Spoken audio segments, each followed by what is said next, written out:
Hello curious minds. எப்போவாது நம்ம உடம்புல வலி இல்லைன்னா எப்படி இருக்கும்னு யோசிச்சிருக்கீங்களா? நான்லாம் பல தடவை யோசிச்சிருக்கேன். நினைச்சு பாருங்களேன். இப்போ உங்க உடம்புல சுடுதண்ணி படுது, ஆனா உங்களுக்கு கொஞ்சம் கூட சுடல. நேசமணி மாதிரி மண்டையில சுத்தி விழுது, ஆனா துளி கூட வலிக்கல. கேட்க நல்லா இருக்குல்ல? ஆனா இது சூப்பர் பவர்லாம் கிடையாது. இது ஒரு மெடிக்கல் கண்டிஷன். நான் உங்க கியூரியஸ் காரிகை. இது what if episode number 1. What if humans don't feel pain.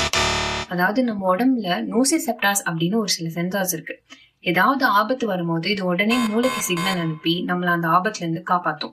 இந்த சிக்னலை மூளைக்கு கொண்டு போறது நம்ம நரம்பு மண்டலத்துல இருக்க சோடியம் சேனல்ஸ். இந்த சேனல் ஒரு சில பேருக்கு ஆஃப் ஆயிருக்கும். இத மருத்துவ உலகத்துல சீபா, congenital insensitivity to pain with ஆன்ஹைட்ரோசிஸ் அப்படின்னு சொல்றாங்க. என்னடா கொசன்னு சொல்றாங்கன்னு பாக்குறீங்களா?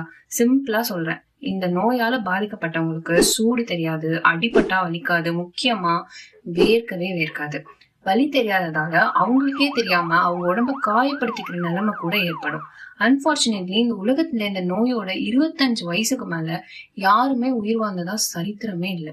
வலி வெறும் உடல் ரீதியானது மட்டும் இல்ல. இப்ப நமக்கு பிரேக்கப் ஆகுது, மனசும் வலிக்குது இல்ல? சோ வலி மன ரீதியானதும் கூடதான். எம்பத்தி, அதாவது மத்தவங்க கஷ்டத்தை புரிஞ்சுக்கிற குணம் வலியாலதான் நமக்கு வருது. சோ அடுத்த முறை அடிபட்டு வலிக்கும் போது ஐயோ வலிக்குதேன்னு நினைக்காம, அப்பாடா என் உடம்பு கரெக்டா வேலை செய்யுதுன்னு நினைச்சு சந்தோஷப்படுங்க. நெக்ஸ்ட் வீடியோல பார்க்கலாம். பாய்.